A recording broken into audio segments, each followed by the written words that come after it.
नमस्कार दोस्तों, स्वागत है आपका। आज की इस वीडियो में मैं डिस्कस करने वाला हूँ कि अगर आप पेन करेक्शन करवाते हैं, उनमें किन चीज़ों का ध्यान रखना चाहिए, या फिर आपके पास पेन नंबर नहीं है आपके पेन के, आपका पेन ऑलरेडी बना हुआ है।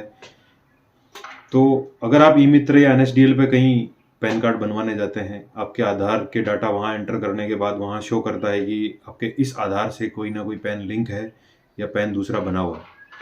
अब इस प्रॉब्लम को सॉल्व करने के लिए मैंने एसएससीओ को कई बार परेशान होते देखा है। हमारे पास आते हैं कि सर ये पेन नंबर नहीं मिल रहे हमें, और ये हमारे आधार नंबर है, इस पर शो कर रहा है कि पैन कार्ड बना हुआ है।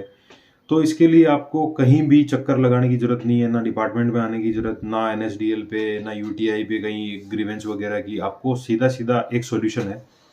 एक एनएसडीएल के टोल फ्री नंबर है 1800 180 1961। नोट कर लीजिए 1800 180 1961। ये नंबर जनरली बिजी आता है क्योंकि ऑल ओवर इंडिया में ये टोल फ्री नंबर एक ही है। तो अगर जब भी आप कनेक्ट हो इससे, उसके बाद वो आपसे इन्फॉर्मेशन पूछेंगे आपके बारे में, आपका फादर नेम या आपके आधार नंबर, आपका एड्रेस। वो सब इन्फॉर्मेशन आप उनको बता दीजिए कि सर ये हमारी इन्फॉर्मेशन है। वो आपको एक पेन नंबर देंगे। जो आपका पेन खो चुका है या आपके पास नहीं है, वो पेन नंबर आपको मिल चुके हैं। अब सबसे बड़ी दिक्कत है, आपको पेन नंबर तो मिल गया, आप फिर डिपार्टमेंट में जाओगे कि सर ये पेन नंबर मिल गया, अब हमें पेन चाहिए। लेकिन डिपार्टमेंट आजकल पेन इशू नहीं करता। पेन इशू करने का काम एनएसडीएल का है।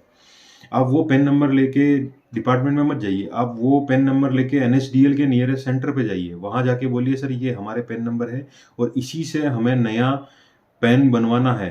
पेन बनवाना एक रीजन कि हमारा पेन खो गया और ये पेन नंबर है, इसी पेन से हमें पेन बनवाना है। In the sense pen reprint करवाना है, आपको पेन नंबर दूसरे नहीं लेने। जो पेन नंबर है उसी पेन से पेन रीप्रिंट करवाना है, रीप्रिंट। अगर आपने पेन नया ले लिया तो आपके पास दो पेन हो जाएंगे, तो वो बहुत लंबा प्रोसीजर हो जाएगा डिलीट करवाने में। मैंने एक वीडियो बनाया हाउ टू डिलीट और सरेंडर ए पेन। वो सारा प्रोसीजर फॉलो करने में फिर आपको परेशानी होगी। इससे अच्छा है आप जब पेन का करेक्शन करवाने जाएं तब भी इस चीज़ का ध्यान रखें कि आप जो पेन बनवा रहे हैं वो पेन आपके लिए परेशानी खड़ी कर सकता है अगर आपका पेन पहले से बना हुआ है।